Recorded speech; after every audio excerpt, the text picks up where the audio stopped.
Assalamualaikum warahmatullahi wabarakatuh. Kembali lagi di channel Sistem Informasi Unira Malang. Kali ini bersama saya, Nadifa Rahma, mahasiswa semester 3. Jadi pada mata kuliah algoritma dan struktur data, sekarang kita akan membahas tentang queue. Queue atau antrian adalah struktur data yang mengikuti prinsip first in first out atau biasa disebut dengan FIFO, yang berarti elemen pertama yang masuk ke dalam antrian akan menjadi elemen pertama yang keluar dari antrian. Ini sedikit berbeda dengan struktur data stack, yaitu yang mengikuti prinsip LIFO, last in first out. Kalau stack itu dia yang terakhir masuk, dia yang akan keluar pertama. Tetapi kalau di queue ini, itu sama halnya seperti antrian. Siapa yang masuk pertama, dia yang akan dilayani pertama atau yang akan keluar pertama. Nah, ini gambarannya seperti ketika kita mengantri di sebuah kasir. Jadi ada orang yang pertama masuk dan diikuti dengan antrian-antrian selanjutnya. Nah, orang yang pertama masuk ini dia yang akan dilayani pertama.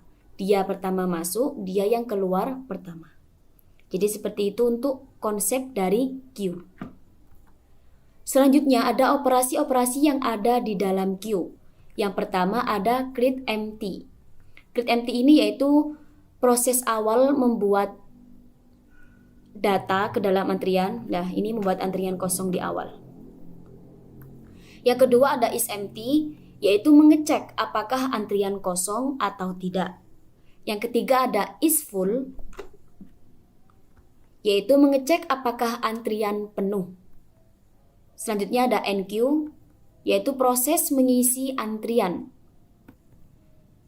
Dan yang terakhir ada DQ, yaitu mengeluarkan isi antrian.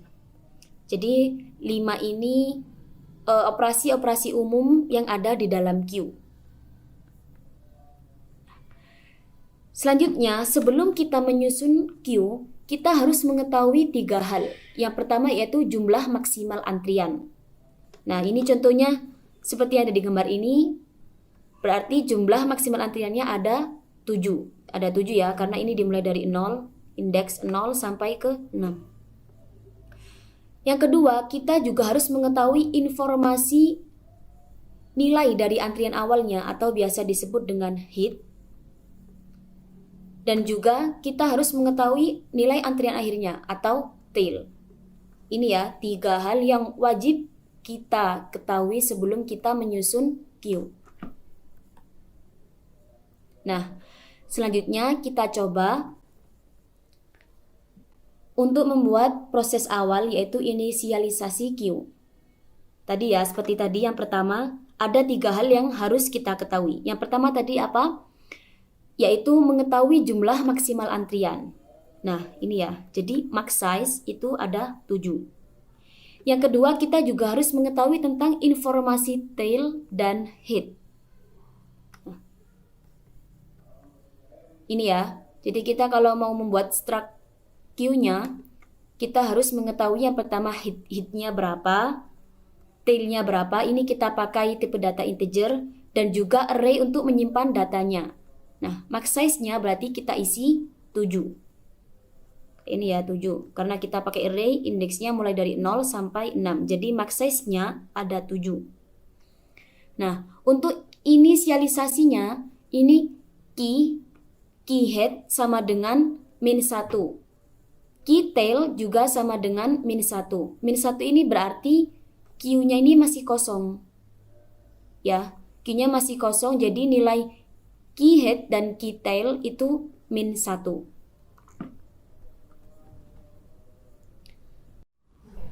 Nah, selanjutnya untuk simulasi menambah data. Jadi kan ini data masih kosong ya. Jadi key head dan key tail itu masih ada di -1. Yang berarti queue-nya ini masih kosong. Nah, ketika ada data yang mau masuk, nah, dia akan menempati indeks pertama dan head dan tail-nya itu ditambah 1.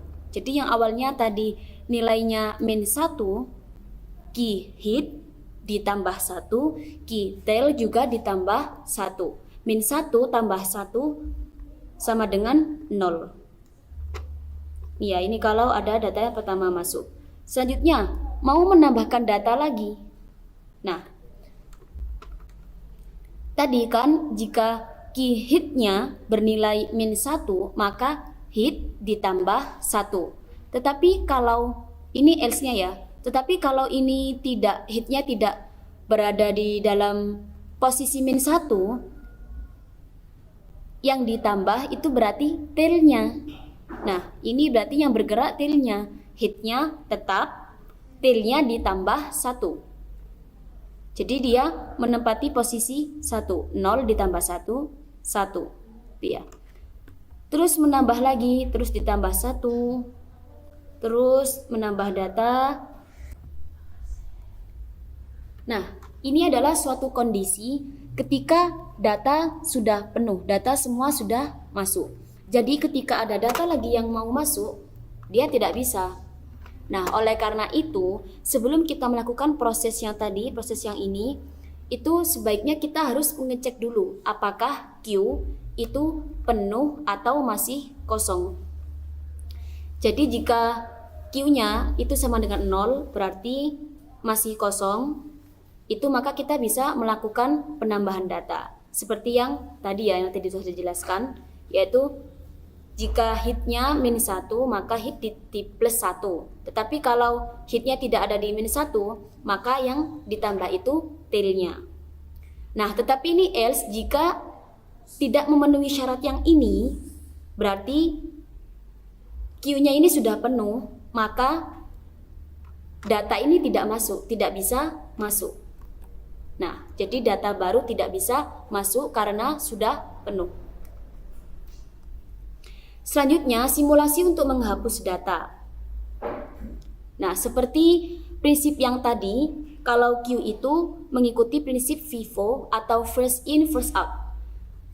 Yang masuk pertama, dia juga yang akan keluar pertama. Tadi yang pertama masuk ini, hitnya ini ya. Jadi ketika dia dihapus datanya, nah, dia juga yang akan keluar pertama. Nah, hitnya langsung ganti ke indeks yang nomor 1 ini. Nah, ketika sudah ini, terus ada data lagi yang mau masuk nih. Nah, kan tailnya ada di indeks ke-6. Ada data yang mau masuk. Boleh nggak ini masuk ke sini? Kan tadi maksimal jumlah antriannya ada 7, dan ini yang terisi masih 6. Jadi boleh ya ini masuk. Nah, ketika ada data baru yang masuk, dia akan menempati indeks ke-0. Dan tailnya yang tadi ada di indeks ke-6 ini, ada di angka 6 ini, dia pindah ke angka yang 0. Karena dia yang terakhir masuk. Nah, ini caranya.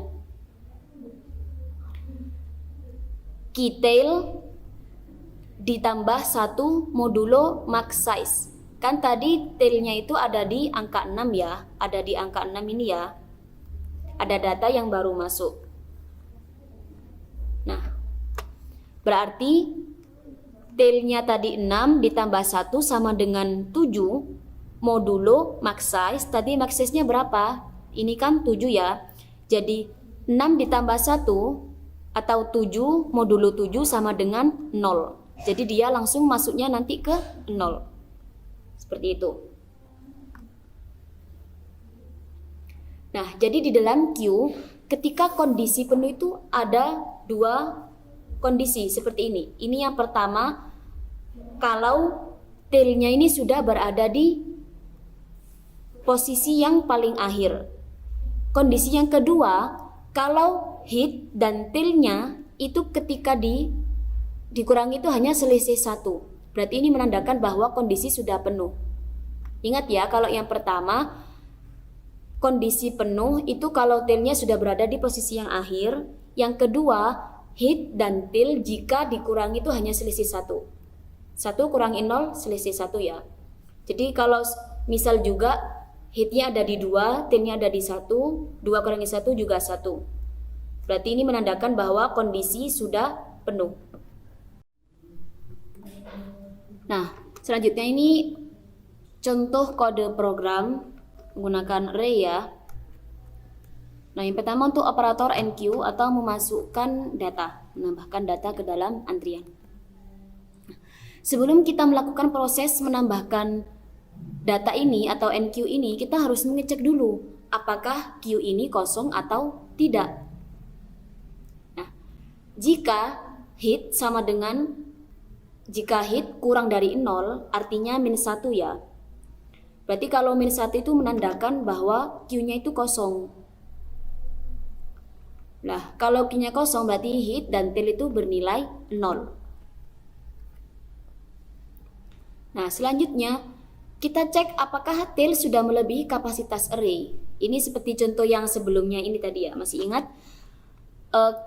Ketika kondisi penuh, itu ada dua kondisi penuh. Yang pertama, jika tail itu menunjuk ke size of array -1. Artinya, tadi kan contohnya itu array-nya ada 7 ya, dikurangi -1. Jadi 6. Jadi kalau tail-nya menunjuk ke indeks array terakhir, atau kalau seperti di contoh tadi, nunjuk ke 6, itu berarti menandakan bahwa kapasitas sudah penuh, queue-nya sudah penuh. Atau kondisi selanjutnya yaitu kalau hit dikurangi tail itu selisihnya 1, sama dengan 1. Nah, dua kondisi ini menandakan bahwa kapasitas array sudah penuh dan nanti akan menampilkan bahwa queue sudah penuh. Tetapi jika tidak penuh atau masih kosong, maka naikkan nilai hitnya. Jadi tailnya ditambah 1 plus gitu ya, plus. Seperti contoh yang di awal tadi juga. Nah, tetapi jika tailnya sudah menunjuk ke indeks array terakhir atau size of array -1-nya ini, berarti 6 tadi ya, maka tailnya itu kembalikan ke 0, kembalikan ke depan. Gitu.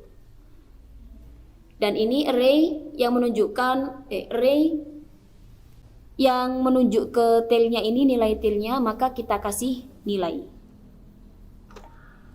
Itu untuk kode program proses operator enqueue. Nah, kalau dequeue ini kita pakai ini ya, bukan void, karena dequeue itu menghapus data, jadi harus mengembalikan nilainya. Ini variabel untuk menampung nilainya nanti. Nah, kita juga harus mengecek dulu apakah queue kosong atau tidak. Sama ya, jika hit kurang dari 0, maka queue masih kosong. Karena kurang dari 0 ini artinya -1, jadi queue masih kosong. Kalau queue tidak kosong, itu berarti hitnya itu nilainya sama dengan 0 atau lebih dari 0. Tetapi jika queue-nya tidak kosong, nah, maka kita naikkan nilai. Kita kasih nilai di hitnya ini, ditambah 1, plus, ditambah 1. Tetapi jika hitnya sudah berada di indeks array terakhir, atau ini ya, size of array -1-nya ini, maka hitnya kembalikan ke posisi awal, yaitu kita taruh di 0. Nah, langsung kita return nilainya.